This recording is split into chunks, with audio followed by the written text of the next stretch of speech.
Glória a Deus. Abra sua Bíblia comigo no Evangelho de Marcos, capítulo 5. Hoje eu não preparei nenhum slide, vamos ter somente os versículos aqui no telão, mas você pode acompanhar na sua Bíblia aí também. Evangelho de Marcos, capítulo 5. Esse texto que nós vamos compartilhar, irmãos, eu acredito que eu já não sei mais quantas vezes eu ministrei sobre esse texto aqui. Mas a palavra de Deus, ela é tão rica, que parece que quando a gente se depara com ela mais uma vez, parece que você está lendo pela primeira vez aquele texto. E o tema dessa ministração nessa noite é: não desista da sua fé. Ou poderemos colocar também: não pare de crer. Quero falar sobre esse homem chamado Jairo. Capítulo 5 do Evangelho de Marcos, versículo 21, diz assim a palavra de Deus: tendo Jesus voltado no barco para o outro lado, afluiu para ele grande multidão, e ele estava junto ao mar. Eis que se chegou a ele um dos principais da sinagoga, chamado Jairo, e prostrou-se a seus pés, e insistentemente lhe suplicou: minha filhinha está à morte, vem, impõe as mãos sobre ela, para que seja salva e viverá. Jesus foi com ele. Como eu disse, esse é um dos textos, e nós vamos continuar fazendo a leitura aqui do capítulo 5, lendo os demais versículos, mas deixa eu fazer você entender um pouquinho o contexto do que isso aqui estava acontecendo. A palavra Jairo, ela é derivada, é uma palavra grega, que ela é derivada do nome Jair em hebraico. E essa palavra, esse nome Jairo ou Jair, significa ele ilumina. Você vai entender um pouquinho mais na frente sobre isso. A sinagoga era o lugar onde os judeus se reuniam. Era, vamos dizer assim, para que você entenda melhor, talvez era a igreja dos judeus, vamos dizer assim. E Jairo era um dos principais da sinagoga. Para que ele se tornasse um dos principais da sinagoga, aquele homem havia passado por um processo muito rigoroso e intenso, no sentido do seu conhecimento da sua vida. A lei para o judeu era uma coisa muito severa, irmãos. Havia uma série de rituais que eles tinham que cumprir, e eles não podiam se desviar daquelas práticas. E com certeza Jairo era um homem muito rigoroso nas práticas das leis judaicas. Nós temos que entender aqui, quero que você entenda, que tudo isso aqui está acontecendo num contexto, apesar de Jesus estar aqui, todo o contexto, o Novo Testamento o Evangelho estava sendo vivido, para depois ser escrito. Então todo o contexto aqui era um contexto da lei judaica, era um contexto do Velho Testamento. E Jairo era um homem que tinha uma importância na sinagoga muito grande. Para esse homem aqui sair da sua casa e ir ao encontro de Jesus e lhe suplicar, porque a maior parte das pessoas que perseguiram a Jesus não foram as multidões, não foi o povo, foram os religiosos da época.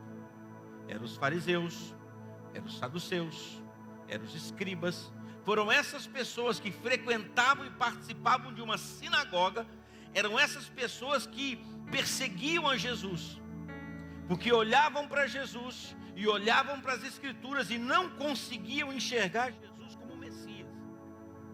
Então muitas coisas que Jesus fazia era por eles reprovado. Mas esse homem aqui chegou num momento da vida dele Porque a crise que ele estava vivendo aqui era uma crise aonde nenhum de nós gostamos de passar por ela. O problema dele aqui não era um problema financeiro, não era um problema conjugal, não era simplesmente um problema familiar. Ele estava com a sua filhinha de 12 anos de idade, à beira da morte. E por ser um dos principais da sinagoga, provavelmente esse homem ele tinha alguns recursos. Ele não era um homem sem recursos financeiros, ele tinha recursos. E com certeza médicos já haviam passado ali na época para atender aquela sua filhinha, mas sem nenhum proveito. E numa atitude de desespero, e não tendo aonde correr, não tendo aonde ir atrás, Jairo decide ir atrás de Jesus. Então Jairo começa a romper aqui, irmãos, alguns limites no interior dele. Ele começa a perceber que determinadas crenças que ele tinha, determinadas práticas, determinadas coisas que ele fazia não eram suficientes para que esse milagre acontecesse na vida dele. Isso é muito parecido conosco nos dias de hoje. Muitas coisas nós tentamos da nossa maneira resolver. Muitas coisas nós tentamos do nosso jeito de se resolver. E na maioria das vezes, quando nós não temos nenhuma solução para aquilo, nós decidimos ir ao encontro do Senhor. A prova é que talvez a grande maioria aqui, você veio para a palavra de Deus, você decidiu conhecer a Deus, você correu para os pés de Jesus, não foi num momento de alegria, não foi quando as coisas estavam tudo bem, ou popularmente dizendo, não foi na hora do amor. A grande maioria, talvez aqui com algumas exceções, a grande maioria de nós corremos para Deus é na hora da dor. Eu estou dentro desse percentual da dor, não estou dentro do percentual do amor, porque enquanto as coisas estavam tudo bem para mim, eu não queria saber de Deus. Eu não queria saber das coisas de Deus. Foi quando as coisas começaram a apertar. Foi quando eu passei por um momento muito difícil, que eu quase perdi a minha vida na minha juventude. E aquilo foi um baque para mim, que me despertou para as coisas de Deus. E hoje eu posso entender que todas as coisas cooperam para o bem daqueles que amam a Deus. Porque quando eu sofri o acidente que eu sofri na minha adolescência, que eu quase perdi a minha vida, eu não entendia o porquê. E eu achei que aquilo foi até uma injustiça de Deus para comigo. Mas hoje eu vejo que aquilo, Deus pegou aquela coisa que não foi Deus que produziu. Eu havia produzido aquilo, mas eu achava que, independentemente daquilo que eu fazia, Deus tinha a responsabilidade de me guardar e de me proteger. Eu sofri um acidente aos 14 anos de idade, porque eu estava dirigindo um carro, e eu era menor de idade, e eu não podia dirigir aquele carro, porque eu não tinha habilitação. Mas mesmo assim eu achava que Deus tinha que ter me guardado daquilo, porque Deus permitiu que aquilo acontecesse. Assim somos nós muitas vezes. Nós fazemos determinadas coisas na nossa vida, nós andamos por determinados caminhos, nós temos determinadas práticas na nossa vida, e nós achamos que Deus tem a responsabilidade, ainda que nós somos irresponsáveis, de nos guardar e de nos proteger. Mas Deus pegou aquela coisa completamente errada e transformou aquilo, porque Ele tem o poder de transformar as coisas em prol da transformação da nossa vida. Amém? Jairo então começa a romper com um grande limite na vida dele, irmãos. Ele começa a romper com um limite religioso, e ele decide ir atrás de Jesus. Nós vemos aqui na Bíblia duas coisas interessantes. Eu não quero falar sobre isso, mas só quero mencionar. Houve um outro homem, uma outra passagem, um centurião que procurou Jesus para orar para um dos seus servos. E Jesus decide ir juntamente com aquele homem. E aquele homem fala para ele: Senhor, não precisa ir comigo, apenas manda uma palavra. Existem duas condições aqui hoje no agir de Deus. Existe uma palavra revelada e existe uma manifestação da presença de Deus em nós. No caso de Jairo, da filhinha de Jairo, precisou-se da manifestação da presença de Deus, de Jesus, melhor dizendo. Mas em outros momentos, foi necessário apenas a manifestação da palavra. Há situações na nossa vida, irmãos, que a gente precisa realmente de um toque de Deus. E há momentos que Deus é tão bom e Ele vem e nos visita com um toque sobrenatural sobre nós. Mas em muitos momentos, o que eu e você precisamos é apenas de uma palavra liberada por esse livro aqui. E isso vai ser transformador na nossa vida. Jairo então decide ir até Jesus. Jesus ouve aquele homem e Jesus decide ir com ele. A impressão que se tem pelo texto é que a trajetória do lugar aonde Jesus estava até a casa de Jairo não era muito perto. Era uma certa distância considerável. Quando nós buscamos a Deus, isso nos fala algo, que quando nós buscamos a Deus, entre o momento aonde você clama ao Senhor e a concretização de um milagre, a chegada da promessa, existe um período que precisa ser percorrido. Naquela passagem que eu citei do centurião, quando Jesus libera uma palavra, diz a Bíblia que quando o homem voltou para casa e encontrou o seu servo curado, ele perguntou que hora que ele foi curado. Eles falaram assim, foi tal hora. Aí ele se lembrou que foi exatamente na hora que Jesus havia liberado a palavra. Há momentos na nossa vida que quando Deus te dá uma palavra, quando Deus fala algo com você, quando Deus libera uma promessa, é na hora, pá, instantâneo. Glória a Deus, é muito bom quando isso acontece. Mas há momentos que vai ser necessário nós caminharmos com Ele. Há momentos que vai ser necessário eu e você andarmos junto com Ele, para irmos de encontro a essa promessa, ir ao encontro desse milagre. Porém, nessa trajetória, nesse caminho, nesse caso especificamente, aconteceu algo muito interessante. No versículo 24, a parte B diz assim: grande multidão seguia, comprimindo. Aconteceu que certa mulher, havia 12 anos, vinha sofrendo de uma hemorragia, e muito padecera na mão de vários médicos, tendo despedido tudo quanto possuía, sem contudo nada lhe aproveitar. Antes, pelo contrário, indo a pior. Tendo ouvido a fama de Jesus, vindo por trás dele, por entre a multidão, tocou-lhe as vestes, porque dizia: se eu apenas lhe tocar as vestes, ficarei curada. E logo se lhe estancou a hemorragia e sentiu no corpo estar curada do seu flagelo. Jesus, reconhecendo que imediatamente dele saíra poder, virando-se no meio da multidão, perguntou: quem me tocou nas vestes? Respondeu-lhe seus discípulos: vês que a multidão te aperta e dizes: quem me tocou? Ele, porém, olhava ao redor para ver quem fizera isso. Então a mulher, atemorizada e tremendo, consciente do que nela se operara, veio, prostrou-se diante dele e declarou-lhe toda a verdade. Ele lhe disse: filha, a tua fé te salvou, vai-te em paz e fica livre do teu mal. No percurso que Jesus estava indo ao encontro de Jairo, Jesus estava indo para a casa de Jairo, surge essa mulher. Apesar da dificuldade da caminhada de Jesus, porque Jesus estava caminhando em meio a uma multidão. Você já caminhou no meio de uma multidão? Você já foi em São Paulo ali?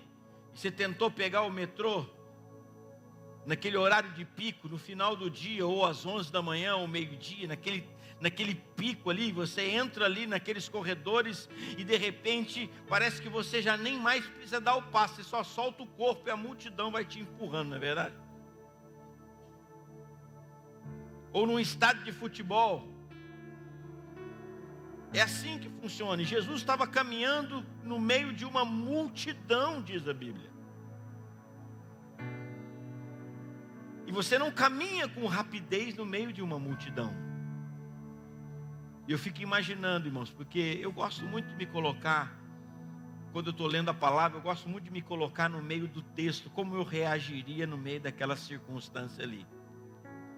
Eu fico imaginando a aflição do coração de Jairo ali ao lado de Jesus, um homem natural como todos nós, que só tinha em Jesus a esperança da solução de todo o seu problema. Jairo acompanhando ali lado a lado para não perder Jesus de vista. Se ele pudesse segurar nas mãos de Jesus, acho que ele andava ali segurando nas mãos de Jesus, mas ele lado a lado ali com Jesus, em passos lentos, porque Jesus estava caminhando no meio daquela multidão. E de repente Jesus para. E ele começa a falar para as pessoas: alguém me tocou aqui. Eu senti que de mim saiu poder, de mim saiu virtude, de mim saiu a manifestação da graça do meu Pai. E os próprios discípulos, ao verem Jesus fazendo aquela pergunta, falam assim para ele: Senhor, mestre, está todo mundo aqui, o Senhor está caminhando no meio de uma multidão, cada passo que o Senhor dá, um esbarra no Senhor. Todo mundo está encostando no Senhor. E o Senhor está perguntando: quem te tocou? Jesus falou assim: alguém me tocou diferente. Que eu e você possamos tocar nele nessa noite de uma maneira diferente, irmãos. Porque se nós não tomarmos cuidado, nós corremos o risco de sermos como aquela multidão. Porque muita gente ali estava tocando em Jesus, irmãos. Não foi só aquela mulher que tocou, os próprios discípulos disseram: muita gente está te tocando aqui, Jesus, muita gente está te esbarrando, mas nada estava acontecendo na vida daquelas pessoas. Há uma maneira correta de se tocar nele, querido. Há uma maneira especial de se tocar nele. Muitas pessoas, às vezes, elas falam assim: porque o tempo vai passando, os anos vão se passando na fé, a religiosidade vai tomando conta do coração, e elas começam a dizer assim: eu vou na igreja, não estou sentindo nada mais. E uns acham que a solução é até mudar de igreja, porque ela está vindo e não está mudando, não está acontecendo nada na vida, com coisa que na outra igreja o Jesus de lá é diferente do Jesus daqui, irmão. Nós não temos um Jesus da comunidade, não tem um Jesus da Assembleia, não tem um Jesus da Batista, não tem um Jesus da Presbiteriana, não tem um Jesus da Quadrangular, não tem um Jesus da Universal, não é assim, irmãos. É um só. A questão é como eu e você tocamos nele. Essa é a diferença do nosso coração, como a gente toca nele. E aquela mulher, ela vence alguns preconceitos, e ela decide ir e tocar em Jesus.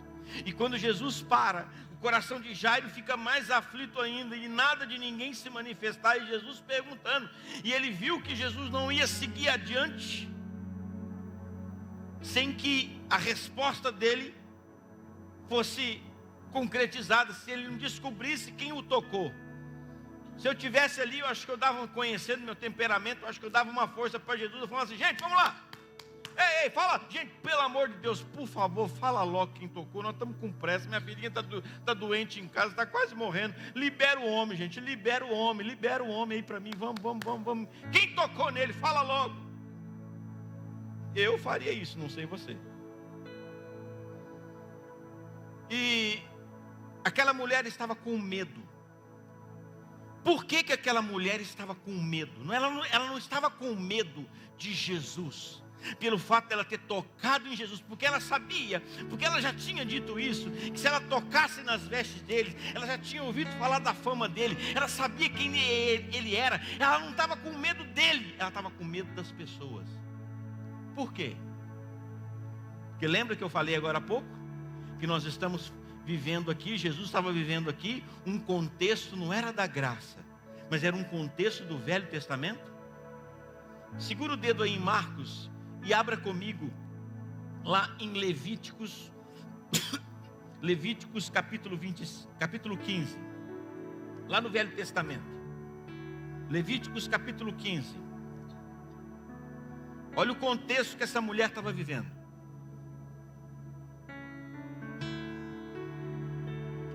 Lembra que eu disse que o judeu era rigorosíssimo com as leis, ele era rigorosíssimo com os ensinamentos. E aquela mulher, ela sofria de um fluxo de sangue, de uma hemorragia, que não era apenas uma hemorragia no seu período menstrual, era uma hemorragia constante. Ela já sofria com isso há muitos anos. E olha o que a Bíblia dizia no Velho Testamento para quem tinha esse tipo de hemorragia, para quem tinha esse tipo de fluxo de sangue. Levíticos capítulo 15, versículo 25.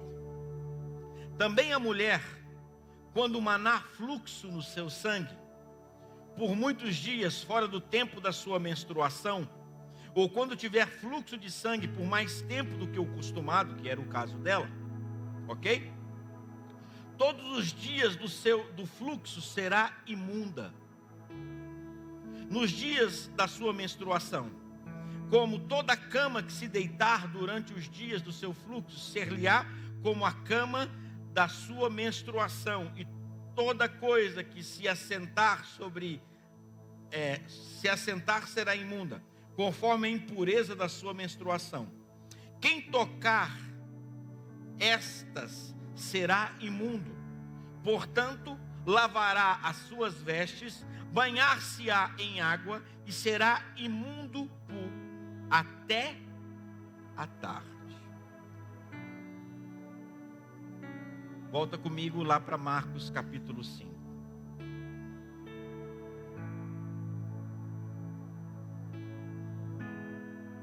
Verso 27. Tendo ouvido a fama de Jesus, vindo por trás dele, por entre a multidão, tocou-lhe as vestes. Você está entendendo por que aquela mulher estava com medo de se revelar? Você estava entendendo por que ela demorou para falar que era ela que tinha recebido o milagre? Não era por causa de Jesus, era por causa das pessoas. Porque para ela chegar até Jesus, ela teve que passar no meio da multidão. E não tem jeito de passar no meio da multidão, irmãos, sem tocar nas pessoas. Ou seja, muita gente, sem saber o problema dela, foi tocado por ela. Agora ela vem, e nós temos que entender do contexto judaico, aquelas pessoas, apesar de nem todos ali serem maiorais da sinagoga, mas todos ali eram judeus, praticantes da lei de Moisés, conhecedores dessa palavra de Levítico. Todas aquelas pessoas pelas quais ela esbarrou naquelas pessoas, diante da lei de Moisés, aquelas pessoas estavam o quê? Imundas. E aquelas pessoas tinham que se banhar, porque se elas não fizessem isso, elas não eram purificadas. Aquela mulher, ela temia ser linchada ali. Aquela mulher temia ser apedrejada ali, porque ela fez com que muita gente se tornasse impura.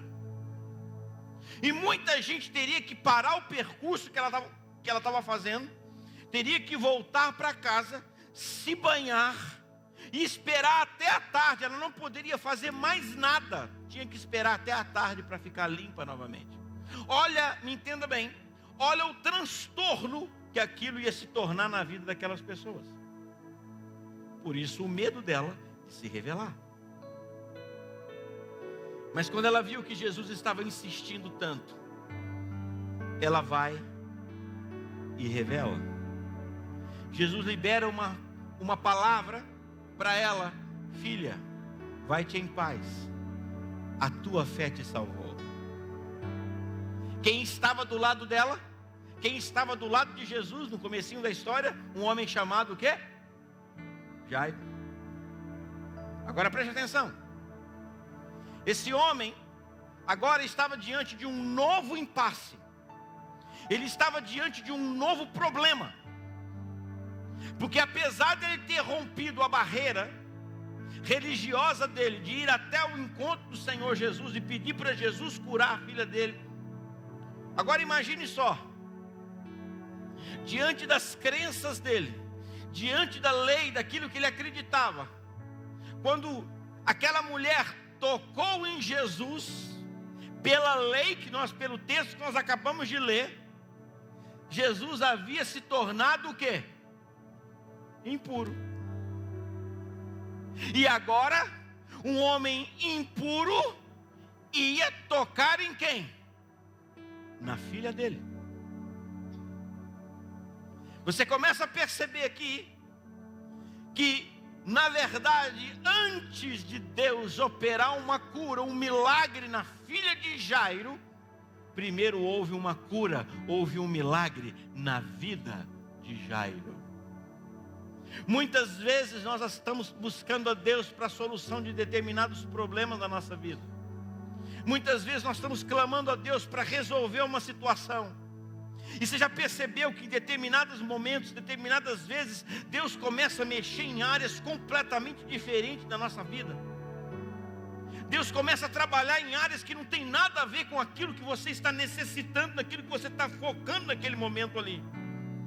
Você talvez está orando por uma situação da saúde, você está orando por uma situação da sua vida financeira, orando por uma situação com um filho, com uma filha, com seu casamento, com alguma circunstância, e de repente Deus começa a mexer, e Deus começa a trabalhar numa outra área completamente diferente. Você fala assim: meu Deus, o que está acontecendo? Eu estou clamando no Senhor por essa situação, e o Senhor está trabalhando e mexendo em outra área da minha vida. Pois é assim que funciona, porque primeiro Ele está querendo já ajustar isso aí por dentro. Deus precisava ajustar o coração de Jairo. A primeira ressurreição que estava acontecendo não era da filhinha dele, a primeira ressurreição foi na vida do próprio Jairo, irmãos. Jairo estava morto, espiritualmente falando, e agora Jairo teve que reviver espiritualmente, porque apesar de toda a sua crença, apesar de toda a sua teoria, apesar de todo o seu conhecimento religioso, Jairo se deparou com uma situação e falou assim: meu Deus, e agora? Eu já rompi a barreira de ir atrás dele, eu já rompi a barreira de conhecer ele. Agora esse homem se tornou, pelas minhas crenças, pelas minhas leis, esse homem se tornou impuro. E eu vou ter que deixar um homem impuro tocar na minha filha. Mas o amor, irmãos, de Deus fala mais forte dentro de nós. Deixa eu dizer uma coisa para você. Existem coisas na nossa vida que vai ser difícil nós entendermos. A única coisa que nós precisamos fazer é crer e acreditar no seu amor, na sua bondade e na sua misericórdia.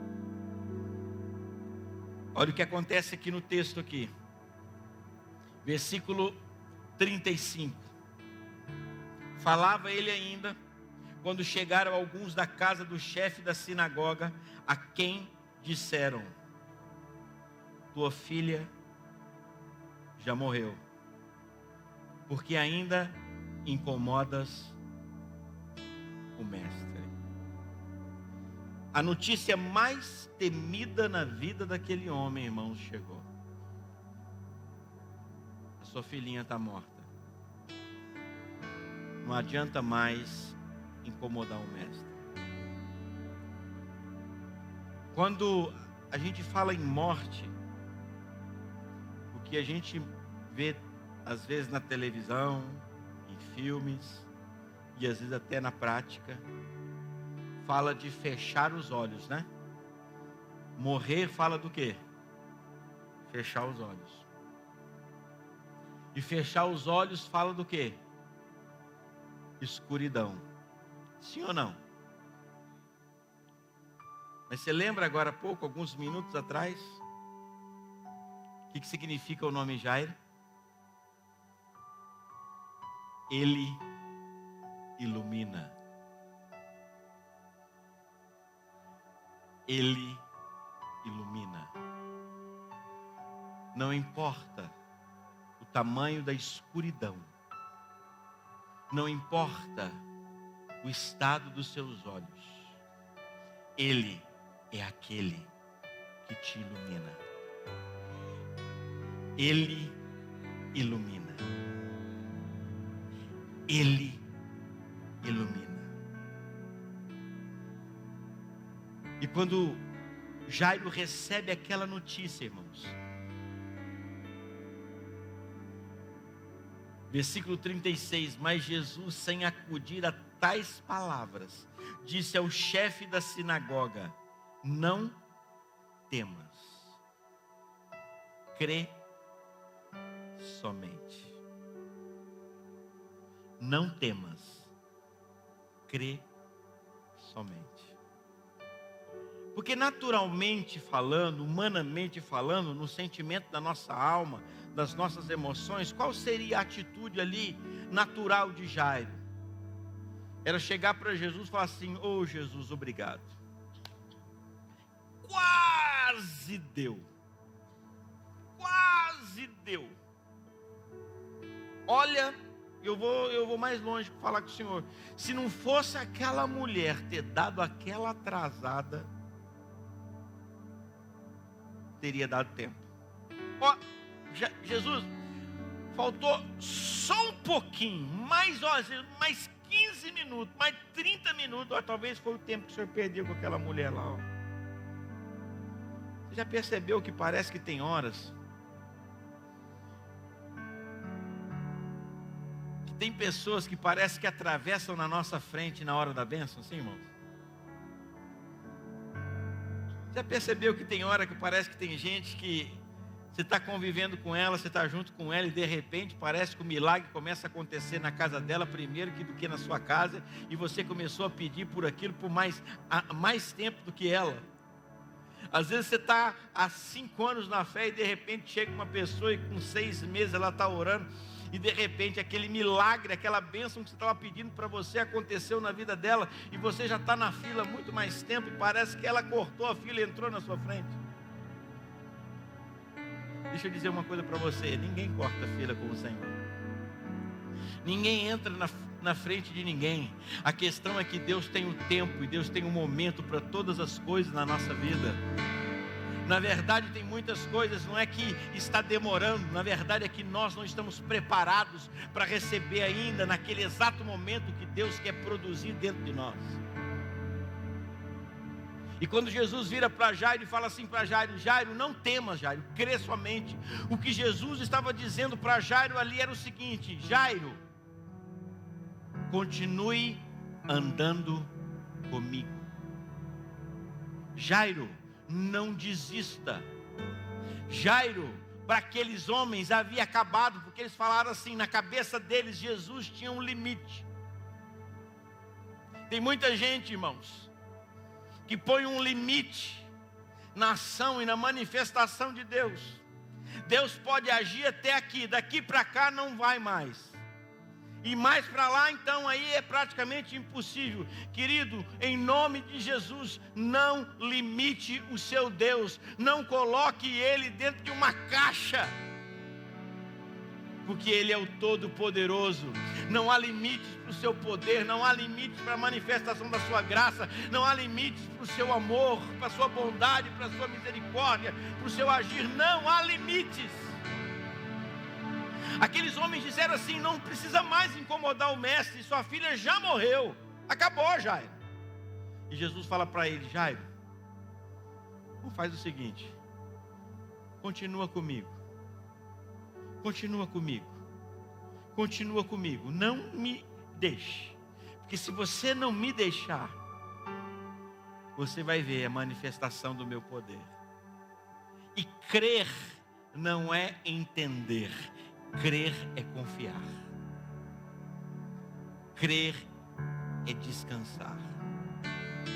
Porém, se nós queremos, irmãos, nessa trajetória agora, nós precisamos entender algumas coisas importantes aqui no texto, vai nos ensinar. Porque se você não entender isso aqui, você corre um sério risco de não alcançar esse milagre que você precisa de Deus. Olha qual foi a atitude em seguida de Jesus no versículo 37. Olha o 36 mais uma vez. Mas Jesus, sem acudir a tais palavras, disse ao chefe da sinagoga: não temas, crê somente.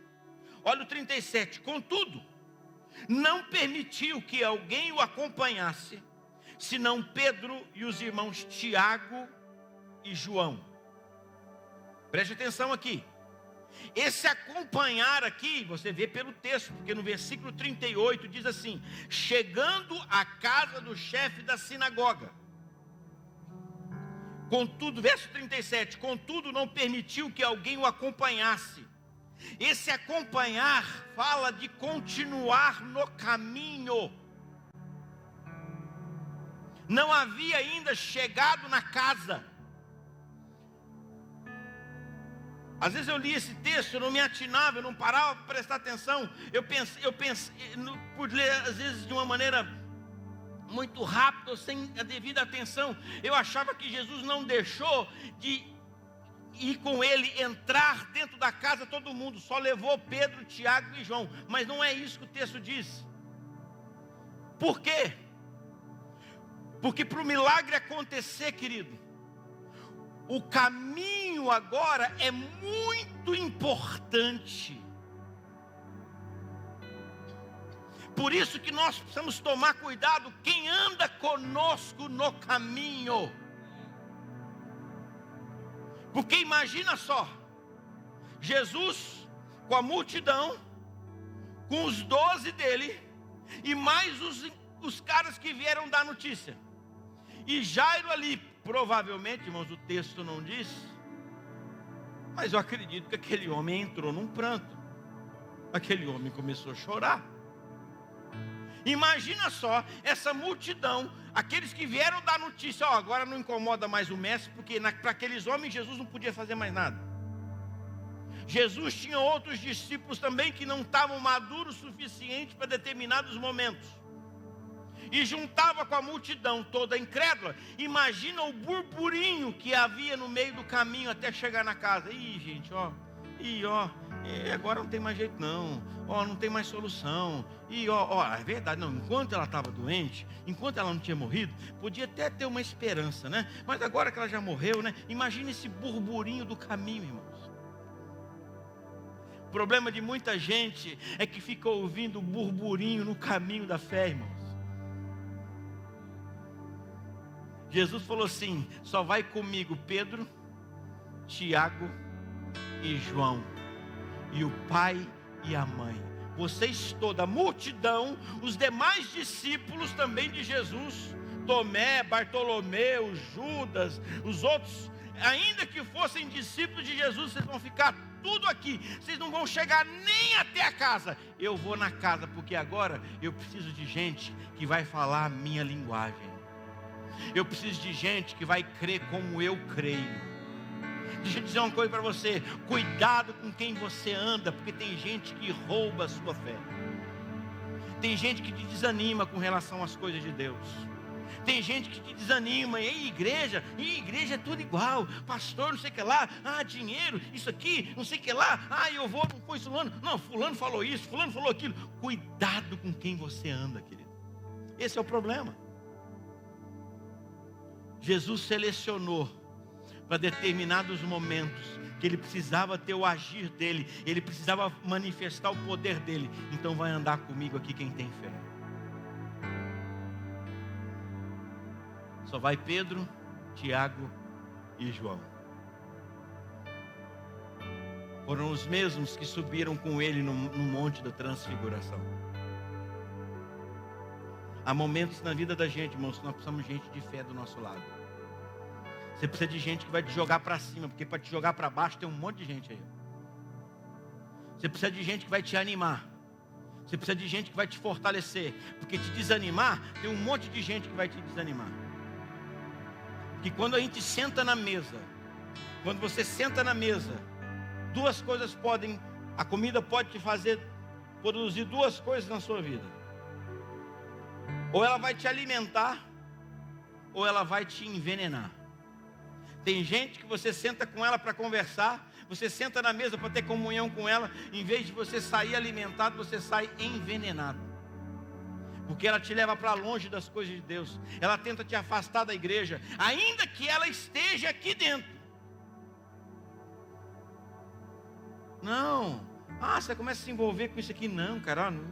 Fala com você. Não envolve não, hein. Você começar a se envolver, aqueles ministérios que eles falam lá, de ajudar nisso aqui, fazer aquilo, eu já fiz. Olha, foi a maior decepção da minha vida. Ela passa para os outros na ótica da dor e do sofrimento dela. E se você caminha com quem é desanimado, irmãos, você vai ficar desanimado. Você caminha com gente ferida, você vai ficar ferido. Nós estávamos falando essa semana passada, agora nos grupos familiares, né? Sobre a amargura, sobre ser liberto. As palavras têm sido muito boas nos grupos familiares, irmãos. Tem trazido muita cura nos grupos familiares. Não deixe de ir num grupo familiar. Nós estávamos falando sobre isso. Você conviver com gente amargurada. Você conviver com gente ferida, com gente machucada. Ela abre a boca, ela só despeja isso. Você está sentado ali numa roda, às vezes o assunto não tem nada a ver. De repente ela começa a falar daquela pessoa que machucou ela, que ela está ferida com fulana, e você começa a conviver com gente amargurada. Eu já vi pessoas que deixaram de gostar de determinadas pessoas e sem terem nunca conhecido as pessoas, mas porque começaram a olhar para aquela pessoa na ótica do machucado. Você está lá no seu trabalho, de repente aquela pessoa começa a falar mal de uma outra pessoa. E ela fala, e vai despejando a dor, vai despejando direto. Ela está manifestando a dor da alma dela. Já percebeu que dentro de você, você já começa a olhar para aquela pessoa. Você não conhece aquela pessoa, você nunca viu aquela pessoa nunca fez nada para você. Já percebeu que você começa a ficar com raiva dela? Já percebeu? E aí você vai ver aquela pessoa pela primeira vez numa foto. E se um dia você cruzar com ela no corredor de um supermercado, a hora que você bater o olho nela, você vai fechar a cara, porque vai vir toda a lembrança da dor daquela pessoa. E a sua cabeça começa a trabalhar coisas contra aquela pessoa. Por quê, irmãos? Porque conviveu com alguém amargurado. Você convive com gente machucada, você vai ficar machucado. Você convive com gente rancorosa, você vai ficar rancoroso. Você convive com gente depressiva, você vai ficar depressivo. Você convive com gente pessimista, você vai ficar pessimista. Chegou o momento, irmãos, que Jesus falou assim: não, agora precisa ir comigo quem tem fé. Porque o que eu vou fazer agora é sobremodo grande. E Jesus pega aqueles homens, irmãos, e Jesus vai até aquela casa. O texto continua dizendo, capítulo 5, versículo 38. Chegando à casa do chefe da sinagoga, viu Jesus o alvoroço, os que choravam e os que pranteavam muito. Ao entrar, lhes disse: por que estáis em alvoroço e chorais? A criança não está morta, mas dorme. E riam-se dele. Tendo ele, porém, mandado sair a todos, tomou o pai, a mãe da criança e os que vieram com ele e entrou onde ela estava. Está vendo mais uma vez Jesus de novo?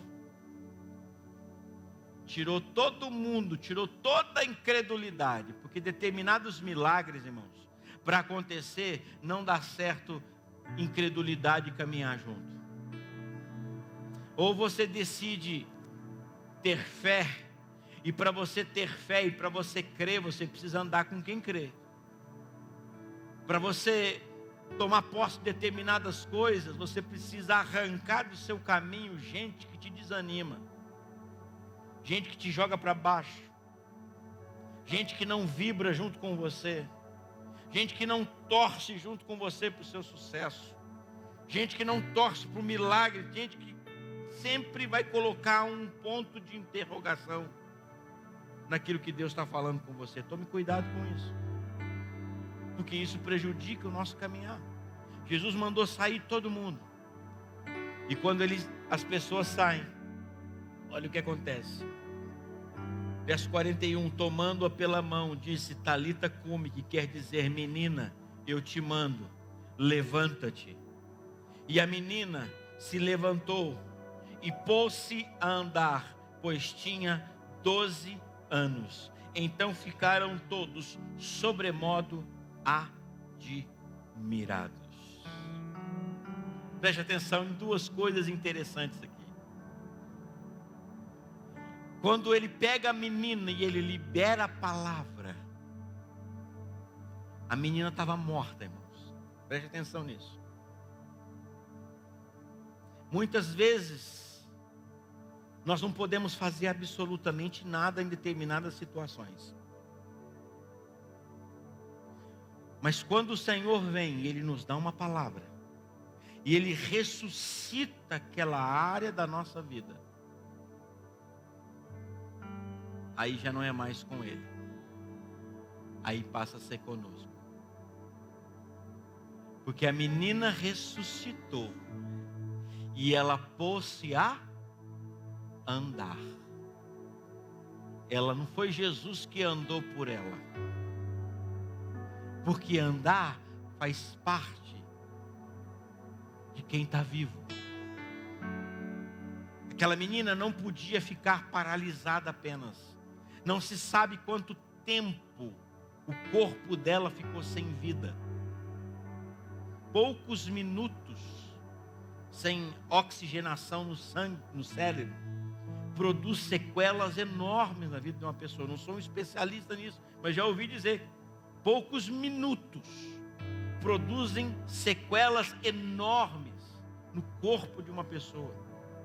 Aquela menina provavelmente ficou por mais de hora morta. Lázaro ficou por 4 dias sem vida. Primeira coisa que precisa acontecer em nós, irmãos, porque quando até o milagre acontecer, eu e você não podemos fazer nada. Mas quando o milagre acontece, aí eu vou dizer uma coisa para você: é hora de se movimentar. Saia do lugar e se movimente, porque se você não se movimentar, as sequelas podem permanecer. O problema da gente é que às vezes o Senhor vem, libera uma palavra, ressuscita a gente numa área da nossa vida. Deus fala com você: meu filho, você estava morto, você parou de orar. E a gente continua deixando de orar. Você parou de fazer isso, meu filho, a gente continua deixando de fazer. É como que Jesus tivesse falado para ela assim: Talita cumi, ressuscita. E ela continuasse deitada lá na cama. Abriu os olhos, olhou para a mãe, olhou para o pai e continuou deitado na cama. Tomando-a pela mão, Talita cumi, que quer dizer: menina, eu te mando, levanta-te. Imediatamente a menina se levantou e pôs-se a andar. Por quê? Porque ela tinha quantos anos? 12 anos. 12 na Bíblia é número de governo. 12 horas tem o dia, 12 horas tem a noite. São 12 os meses do ano. Número de governo. Deus te deu o governo da sua vida. Então levanta, meu filho, e anda. Tome uma atitude nessa área, porque se você ficar deitado, clamando, nada vai acontecer. Mas eu não estou sentindo vontade, eu não estou mais, e fica com aquele saudosismo de antigamente. Antigamente eu fazia isso, eu orava, eu buscava aquilo ali. Está na hora de levantar, levanta e começa a se movimentar.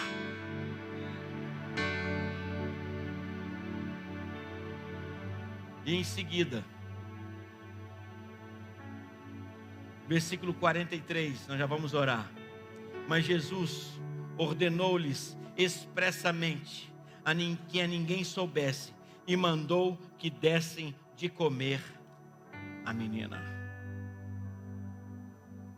Levanta, comece a andar e vá o quê?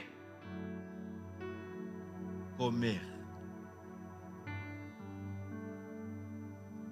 Comece a comer, irmão. Coma da sua vida com Deus. Coma da oração. coma da palavra, coma da comunhão, coma da adoração, coma. Porque saco vazio não para em pé, irmão. Se encha. A Bíblia fala: enchei-vos do Senhor, enchei-vos de Deus, encha a sua vida do Espírito de Deus, e não vai ter lugar para outras coisas na sua vida.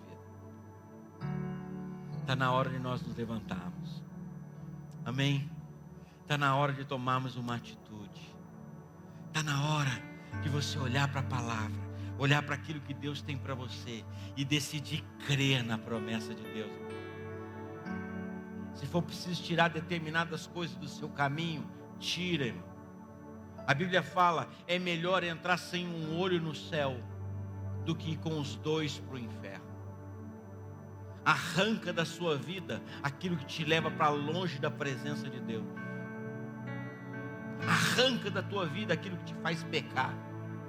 Arranca da tua vida aquilo que te afasta de Deus. Arranca antes que isso se torne um prejuízo irreversível na sua vida. Levanta essa área que estava morta na sua vida. O Senhor pega na sua mão e diz para você nessa noite: Talita cumi, eu te mando, levanta-te. Hoje Ele está pegando na nossa mão, irmão. Hoje o Senhor está pegando na minha e na sua mão e dizendo para a gente: levanta-te, levanta-te, meu filho, levanta-te. Tome uma atitude antes que isso arrebente com você, antes que isso acabe com você. Tome uma atitude de fé, creia, tira do seu caminho aquelas pessoas que te levam para baixo, tire do seu caminho aquelas pessoas que te levam para longe de Deus, seja ela quem for, irmão, seja ela quem for, mas levanta-te, porque Deus tem grandes milagres para fazer na sua vida, amém? Deus tem grandes milagres para fazer na sua vida, e não importa a condição que chegou isso, Ele ilumina. Ainda que as trevas tenham chegado, Jairo significa Ele ilumina. Amém? Você crê nisso, querido? Vamos ficar em pé, vamos orar.